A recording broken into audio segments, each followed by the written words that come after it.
Hello students, welcome back to our YouTube channel Raman science academy.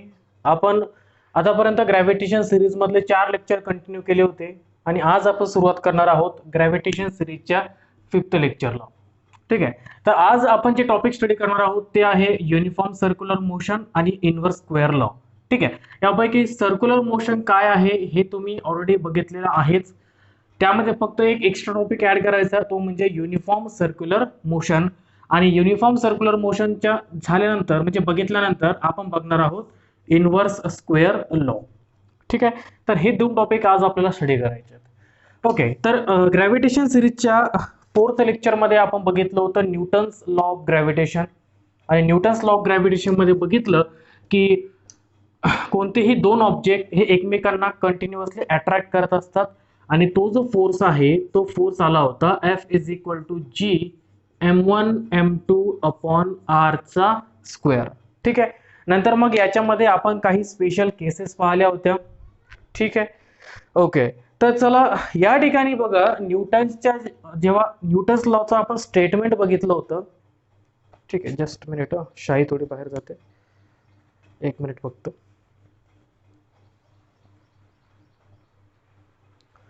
ठीक आहे, चला सुरुवात करूया. ज्यावेळेस आपण न्यूटन लॉचं जो स्टेटमेंट बघितलं होतं त्या स्टेटमेंटमध्ये आपण दोन पॉइंट म्हणजे ते जे स्टेटमेंट आहे टोटल ते आपण दोन पॉइंटमध्ये डिवाइड केलं होतं. पॉइंट ए होता की हा जो फोर्स आहे हा m1 m2 ला डायरेक्टली प्रोपोर्शनल आहे, दोघांच्या प्रोडक्टला. आणि पॉइंट बी जो होता तो आहे की F is inversely proportional to 1 upon r square. ठीक आहे. आता हे जे स्टेटमेंट आहे हे स्टेटमेंट आहे कसं तयार केलं.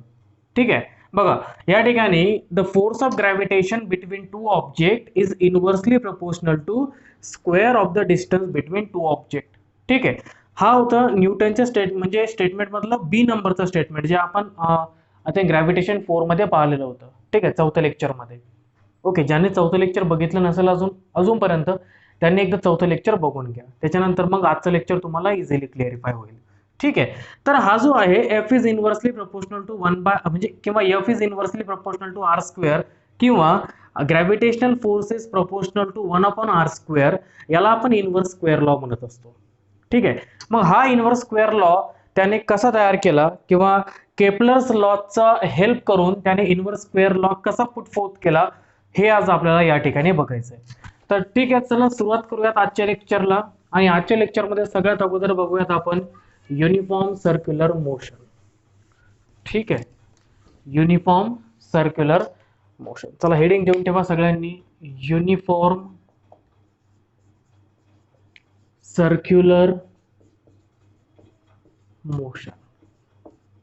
ठीक आहे, युनिफॉर्म सर्क्युलर मोशन. एक मिनिट, हेडिंग प्रॉपर क्लिअर दिसते का? ओके, ठीक आहे, बरंच क्लिअर आहे. चला तर बघूयात युनिफॉर्म सर्क्युलर मोशन काय आहे. मला सांगा अगोदर की आपण ज्यावेळेस सर्क्युलर मोशनची डेफिनेशन स्टडी केली होती त्यावेळेस ती डेफिनेशन आपण अशी लिहिली होती की द मोशन ऑफ ऑब्जेक्ट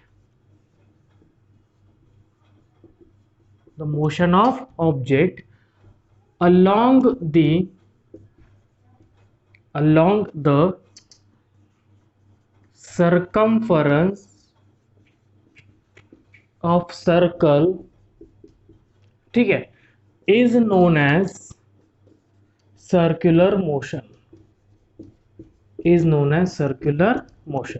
ठीक आहे. बघा हा टॉपिक आपण ऑलरेडी बघितलेला आहे. सर्क्युलर मोशन म्हणजे काय? The motion of the object along the circumference of circle. ठीक आहे. सर्कलच्या सर्कम्फरन्स भोवती ज्यावेळेस एक ऑब्जेक्ट मूव्ह करतो त्यावेळेस त्याच्या मोशनला आपण सर्क्युलर मोशन म्हणत असतो. मग युनिफॉर्म सर्क्युलर मोशन म्हणजे काय? तर याच्यामध्ये फक्त दोन शब्द ऍड करायचे, ते म्हणजे असे की the motion of object along the circumference of circle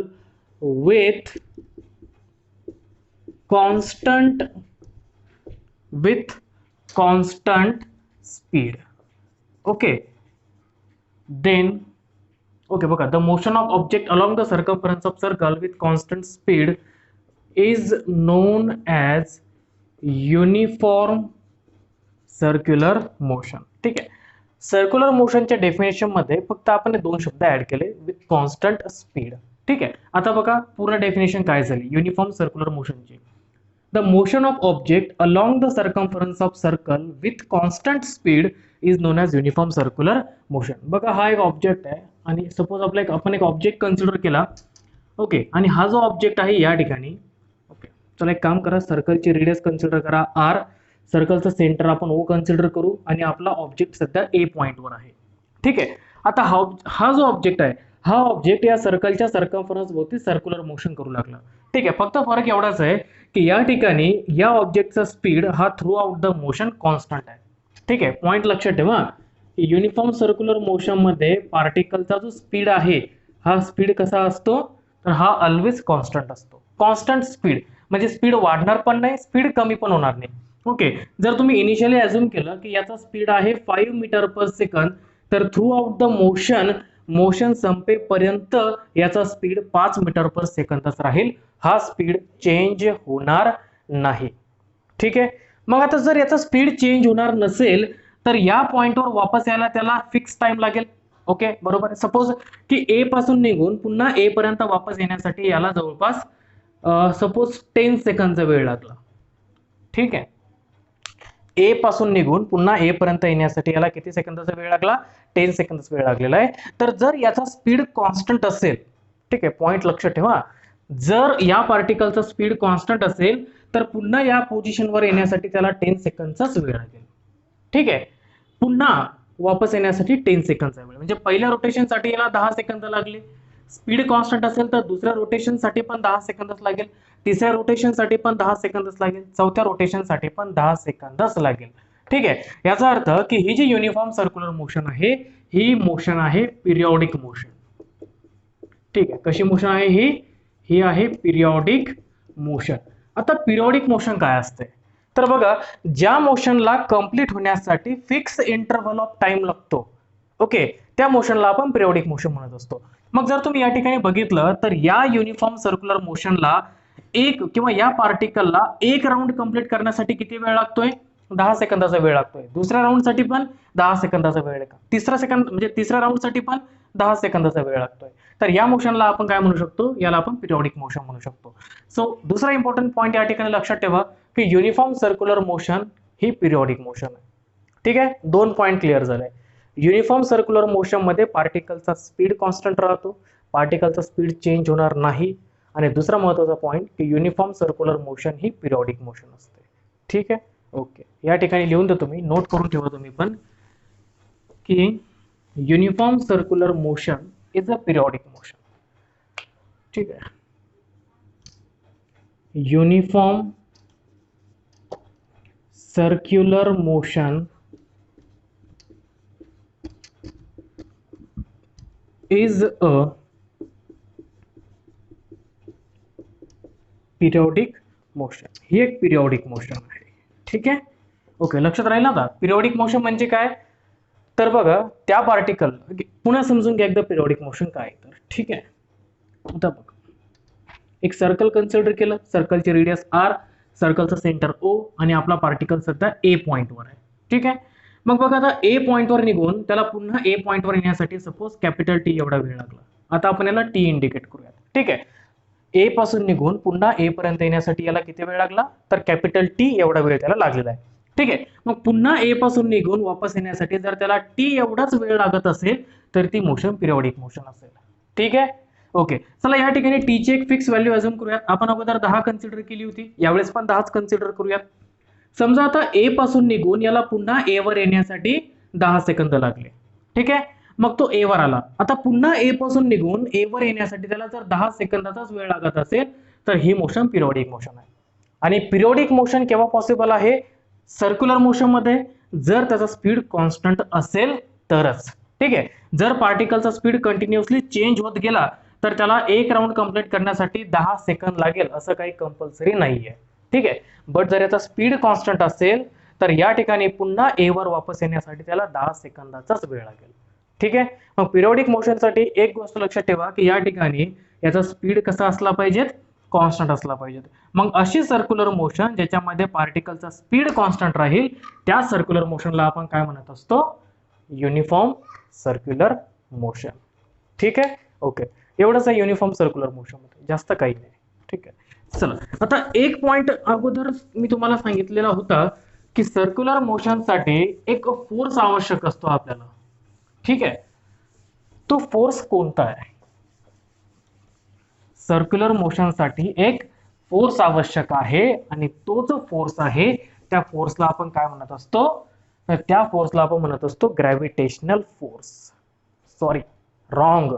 ठीक आहे, त्या फोर्सला आपण काय म्हणत असतो? त्या फोर्सला आपण म्हणत असतो सेंट्रिपिटल फोर्स. ठीक आहे, हे करेक्ट आन्सर. ओके, बघा, without centripetal force circular motion होणार नाही. ज्या ठिकाणी सर्क्युलर मोशन असेल त्या ठिकाणी कंपल्सरीली सेंट्रिपिटल फोर्स असेलच. लक्ष ठेवा, ज्या ठिकाणी सर्क्युलर मोशन येणार त्या ठिकाणी सेंट्रिपिटल फोर्स राहणारच. विदाउट सेंट्रिपिटल फोर्स, ठीक आहे, circular motion is not possible. Okay, circular motion he centripetal force शिवाय पॉसिबल नाही. मग या ठिकाणी जर तुम्ही बघितलं तर प्रत्येक कंडिशन मध्ये किंवा वेगवेगळ्या कंडिशन मध्ये वेगवेगळे फोर्सेस सेंट्रिपिटल फोर्स प्रोव्हाइड करत असतात. जसं की जर तुम्ही बघा, एक एक्झाम्पल सांगतो मी तुम्हाला. जर तुम्ही एक दोरी घेतली, त्या दोरीला एक दगड बांधला आणि या दोरीला तुम्ही गोल गोल फिरवला, ठीक आहे, किंवा दगडाला जर तुम्ही गोल गोल फिरवलं असं एका सर्क्युलर ऑर्बिटमध्ये, तर या केसमध्ये बघा दगडाची मोशन कशी होऊ लागली? तर दगडाची मोशन सर्क्युलर मोशन होऊ लागली. आणि सर्क्युलर मोशनसाठी कोणता फोर्स आवश्यक असतो? तर आपल्याला माहिती आहे की सर्क्युलर मोशनसाठी सेंट्रिपिटल फोर्स आवश्यक असतो. आपल्याला हे पण माहिती आहे की सेंट्रिपिटल फोर्सचे डायरेक्शन कोणीकडे असते.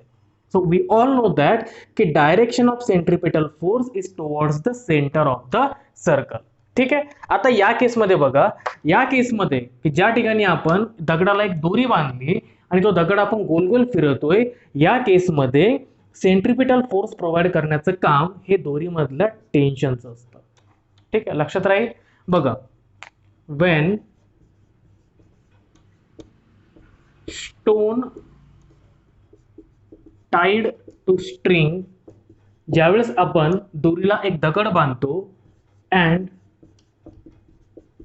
whirled in circle, आणि ज्यावेळेस त्याला आपण सर्कल मध्ये जोरजोरात फिरवतो. बघा, ज्यावेळेस आपण एक दगड एका दोरीला बांधणार आणि त्या दगडाला ज्यावेळेस आपण गोल गोल फिरवणार आहोत, सेंट्रिपिटल फोर्स, लक्ष ठेवा, centripetal force is provided bye tension. Okay, in string, त्या दोरीमध्ये जे टेन्शन आहे तो टेन्शन या ठिकाणी सेंट्रिपिटल फोर्स प्रोव्हाइड करेल. ओके, सपोज आता बघा की एक नवीन एक्झाम्पल घेऊ आपण. आता सपोज की ही एक अर्थ आहे, हा जो डॉट रिप्रेझेंट करतोय ती आपली अर्थ आहे आणि हा अर्थ भोवती फिरणारा एक सॅटेलाइट आहे. ठीक आहे, हा जो सॅटेलाइट आहे हा सॅटेलाइट या अर्थ भोवती एक सर्क्युलर मोशन करू लागला. आता या ठिकाणी आपण अर्थ आणि सॅटेलाइट मध्ये दोरी तर काही बांधलेली नाहीये, ठीक आहे, की जी या ठिकाणी सेंट्रिपिटल फोर्स प्रोव्हाइड करेल, नाही, असं काही नाही. मग या ठिकाणी कोणता फोर्स सेंट्रिपिटल फोर्स प्रोव्हाइड करेल? ठीक आहे, तर बघा या ठिकाणी अर्थ आणि सॅटेलाइट मधला जो ग्रॅव्हिटेशनल फोर्स आहे तो gravitational force centripetal force provide करेल. ठीक आहे, लक्षात ठेवा. ओके, ज्या वेळेस एक सॅटेलाइट अर्थच्या भोवती एका सर्क्युलर ऑर्बिटमध्ये फिरत असतो त्यावेळेस ग्रॅव्हिटेशनल फोर्स हा सेंट्रिपिटल फोर्स प्रोव्हाइड करेल. ठीक आहे, when satellite revolves around earth, then centripetal force is provided by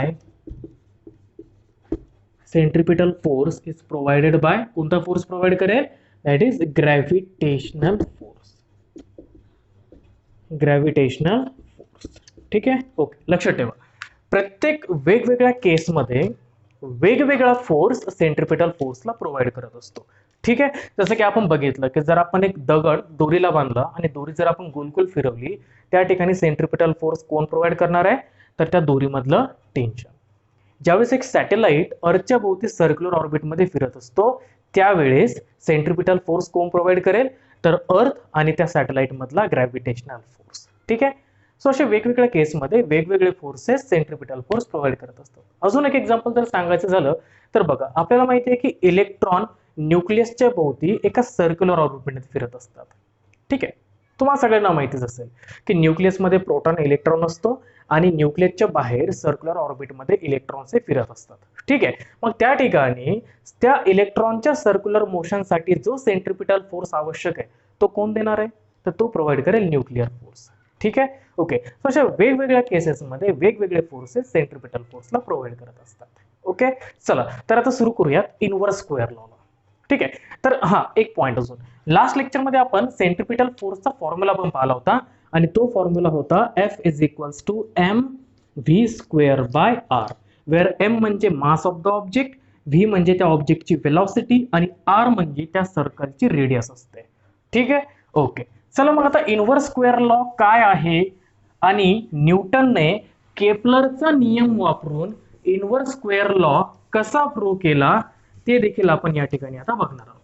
ठीक आहे, तर चला सुरुवात करूयात इनव्हर्स स्क्वेअर लॉ ला. So what is inverse square law? ठीक आहे, चला हेडिंग देऊन ठेवूयात, इनव्हर्स स्क्वेअर लॉ. ठीक आहे, ओके. लक्षात ठेवा की इनव्हर्स स्क्वेअर लॉचा मॅथमॅटिकल फॉर्म देखील या ठिकाणी आपल्याला बघायचा आहे. ठीक आहे, मग इनव्हर्स स्क्वेअर लॉ आता काय आहे हे आपण बघूयात. सर अगोदर स्टेटमेंट बघूयात. ठीक आहे, सो इनव्हर्स स्क्वेअर लॉचं स्टेटमेंट काय आहे की व्हेन, चला याला ब्लू पेन मध्ये घेऊ, when a planet revolves around sun. ठीक आहे, ज्यावेळेस एक प्लॅनेट सनच्या भोवती रिव्हॉल्व करत असतो, the gravitational force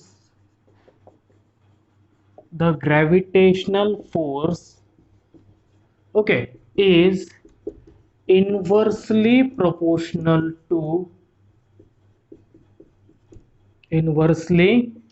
proportional to the square of distance between sun and planet.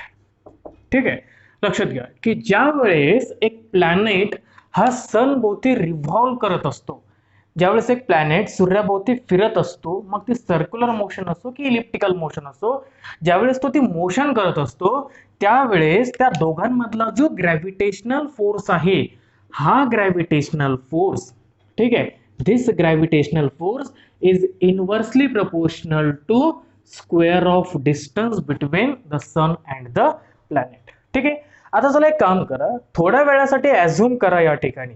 ठीक आहे, थोड्या वेळासाठी अझ्युम करा की एक प्लॅनेट आहे जो सन भोवती एका सर्क्युलर ऑर्बिटमध्ये फिरू लागला. ओके, आता आपल्याला माहिती आहे की या ठिकाणी की प्लॅनेट सन भोवती सर्क्युलर ऑर्बिटमध्ये नाही तर इलिप्टिकल ऑर्बिटमध्ये फिरत असतात. केपलर्स लॉ मध्ये आपण बघितलेलं आहे. पण तरी देखील अझ्युम करा सध्यापुरतं की हा झाला सन आणि हा झाला आपला प्लॅनेट. ठीक आहे, आणि हे झालं या दोघांमधलं डिस्टन्स r. ओके, आता हा जो प्लॅनेट आहे हा प्लॅनेट सन भोवती सर्क्युलर ऑर्बिट करतोय किंवा सर्क्युलर ऑर्बिटमध्ये फिरू लागला. ओके, तर याला आपण या सर्कलची रेडियस पण म्हणू शकतो.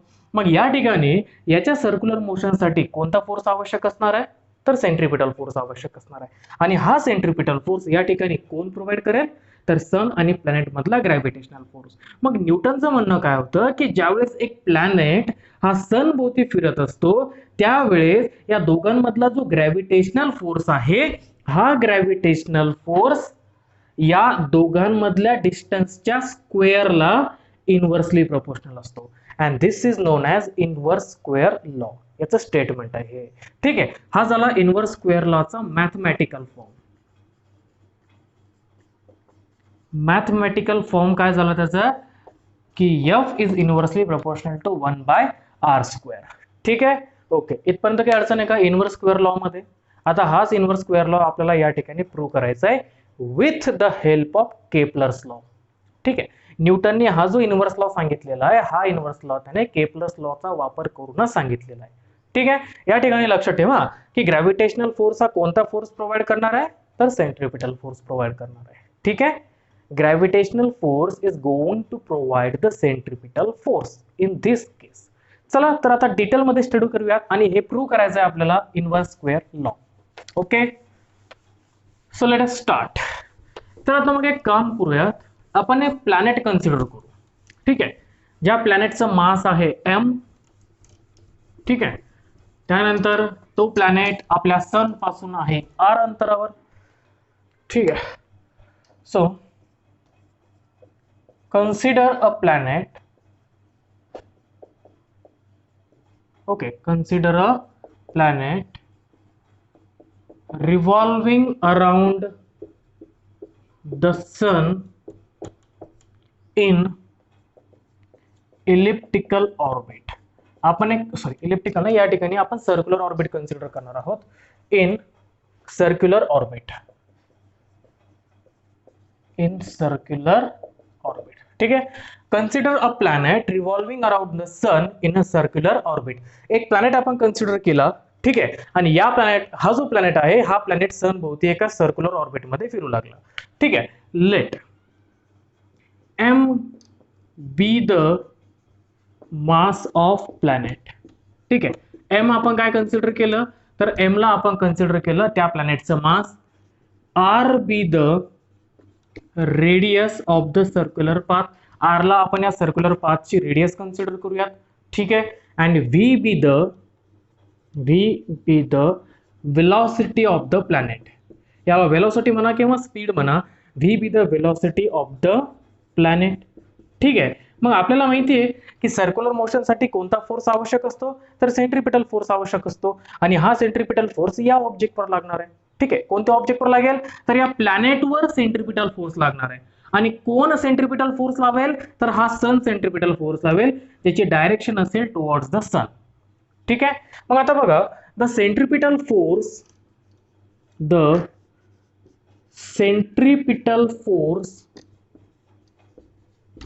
acting on the planet is.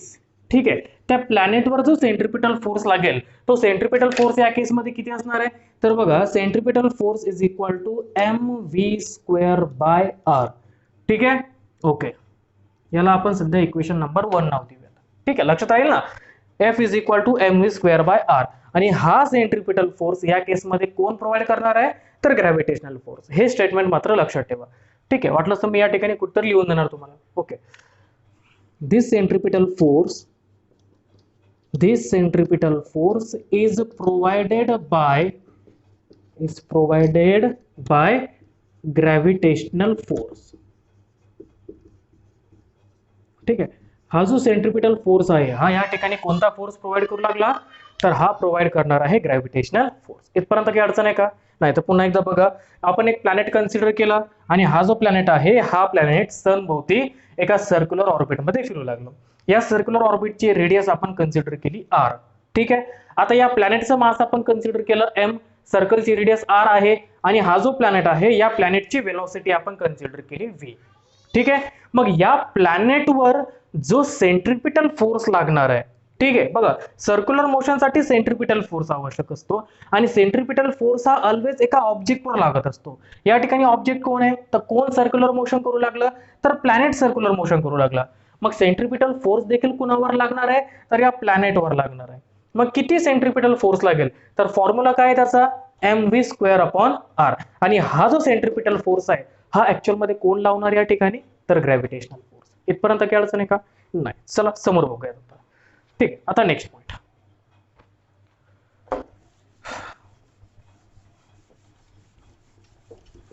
व्हिडिओला पॉज करून ही जी नोट आहे, ही नोट लिहून घेत चला. ठीक आहे, जेवढं लिहून देतो तेवढं. आता या ठिकाणी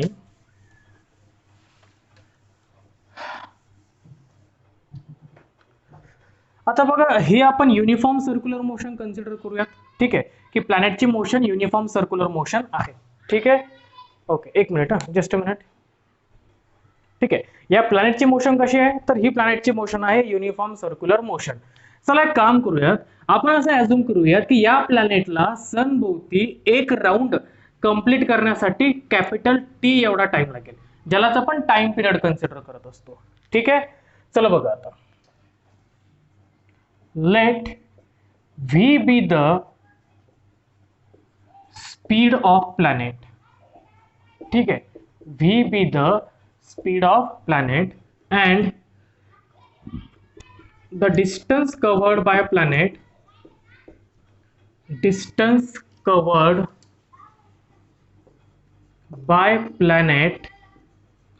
in one rotation is equal to आता बघा की एका रोटेशन मध्ये हा प्लॅनेट किती डिस्टन्स कव्हर करणार आहे, तर जेवढं या सर्कलचा सर्कम्फरन्स आहे तेवढं, म्हणजे किती डिस्टन्स कव्हर करेल तो, so it will cover 2πr amount of distance. ठीक आहे, एवढा डिस्टन्स तो एका रोटेशन मध्ये कव्हर करणार आहे. आणि हे डिस्टन्स कव्हर करण्यासाठी त्याला वेळ किती लागला, तर कॅपिटल टी एवढा वेळ लागलेला आहे. हे आपण ऑलरेडी कन्सिडर केलेलं आहे. एका रोटेशन साठी त्याला कॅपिटल टी एवढा वेळ लागेल, ज्याला आपण टाइम पिरियड पण म्हटलेलं आहे. ठीक आहे, नाउ वी नो दॅट की स्पीडचा फॉर्म्युला काय असतो, की speed is equals to distance upon time.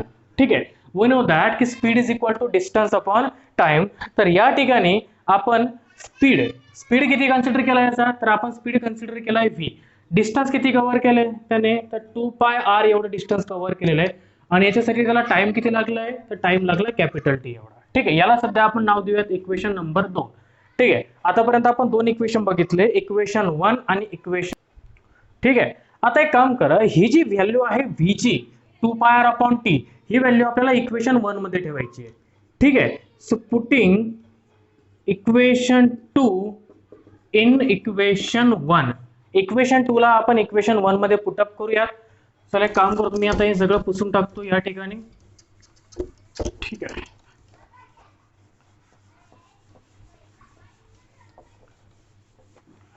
आता बघा इक्वेशन 2 काय होतं, सॉरी इक्वेशन 1 काय होतं. ठीक आहे, इक्वेशन 1 होतं की f is equals to mv square by r. या ठिकाणी v ची व्हॅल्यू काय ठेवायची, तर 2πr अपॉन टी ठेवायची. So f is equal to काय होणार, m जशाच्या तसा, v म्हणजे 2πr अपॉन टी, त्याचा होणार आहे स्क्वेअर, आणि अपॉन मध्ये हा एक r. इथे येणार m, 2 चा स्क्वेअर होणार 4, पाय चा स्क्वेअर होणार पाय स्क्वेअर, r चा स्क्वेअर होणार r स्क्वेअर, आणि अपॉन मध्ये हा r जशाच्या तसा, आणि t चा स्क्वेअर खाली येऊन जातो, जो होणार t square. So f is equal to भेटला आपल्याला m4 pi square r square upon r t square. आता एक काम करा, multiply and divide okay RHS by r square. ठीक आहे, राईट हँड साइडला r स्क्वेअरने मल्टिप्लाय आणि डिवाइड करायचं आपल्याला. ठीक आहे, ओके. तर बघा या ठिकाणी जर आपण राईट हँड साइडला r स्क्वेअरने मल्टिप्लाय आणि डिवाइड केलं तर काय भेटेल, एक काम करू शकतो आपण या ठिकाणी, चला नंतर करूया. ओके, आता बघा f इज इक्वल टू येणार, मी 4 ला आधी घेतो, 4πm r square upon r t square multiply by r square आणि डिवाइड बाय r स्क्वेअर. ठीक आहे, ओके. या ठिकाणी काम करा, हा जो एक r चा स्क्वेअर आहे या r सोबत कॅन्सल करून टाका. ठीक आहे, आता नवीन इक्वेशन काय भेटणार आहे, f is equals to 4πm,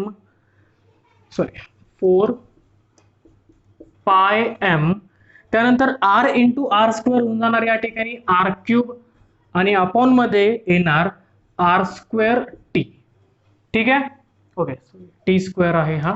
okay, या ठिकाणी याला मी थोडंसं अरेंजमेंट करून लिहितो, ते असं की 4πm अपॉन r स्क्वेअर याला एका ब्रॅकेटमध्ये घेऊयात, आणि r क्यूब अपॉन टी स्क्वेअरला आपण दुसऱ्या ठिकाणी लिहूयात. ठीक आहे, आता ही टर्म कुठे पाहिल्यासारखे वाटते का, T cube upon r square, sorry r cube upon T square.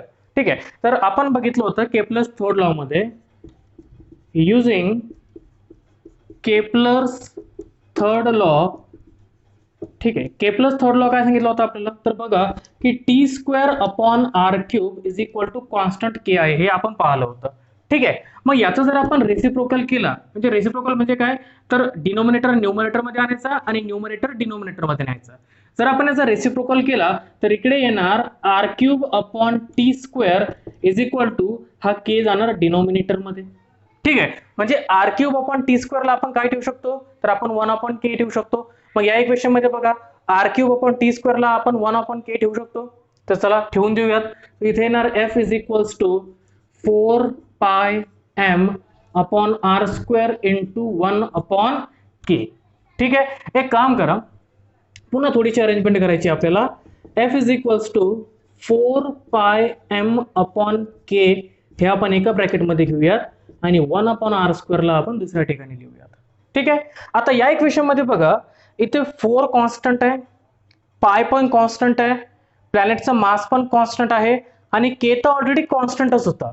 ठीक आहे, मग या ठिकाणी जर मी हा पूर्णपणे कॉन्स्टंट रिमूव्ह करून टाकला, ठीक आहे, बाकीचं या ठिकाणी बघू. या ठिकाणी ही जी पूर्ण टर्म आहे याला मी एक नवीन कॉन्स्टंट घेऊ शकतो, किंवा आपण असे लिहू शकतो, कॉन्स्टंट इंटू 1/r². ठीक आहे, आता या फॉर्म्युल्यामधून मला कॉन्स्टंटला काढून टाकायचं आहे. जर मला इथून कॉन्स्टंटला काढून टाकायचं असेल तर या ठिकाणी मला एक डायरेक्टली प्रपोर्शनॅलिटीचा सिम्बॉल द्यावा लागेल. ठीक आहे, आणि आता काय भेटलं आपल्याला की gravitational force between sun and planet, okay, जो की या ठिकाणी सेंट्रिपिटल फोर्स प्रोव्हाइड करणार आहे, तो इनव्हर्सली प्रोपोर्शनल आला डिस्टन्सच्या स्क्वेअरला. हेन्स या ठिकाणी आपण इनव्हर्स स्क्वेअरला प्रूव्ह करून दिला. ठीक आहे, आता हा इनव्हर्स स्क्वेअरला प्रूव्ह करण्यासाठी आपल्याला केपलरच्या लॉची हेल्प घ्यावी लागली होती. ठीक आहे, त्यावेळेस पण न्यूटनने केपलर्स लॉ वापरूनच इनव्हर्स स्क्वेअर लॉ प्रूव्ह केला होता. ठीक आहे, so hence gravitational force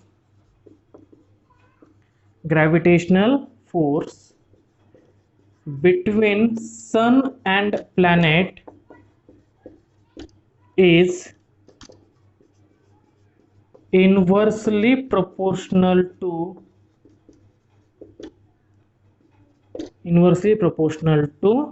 square of distance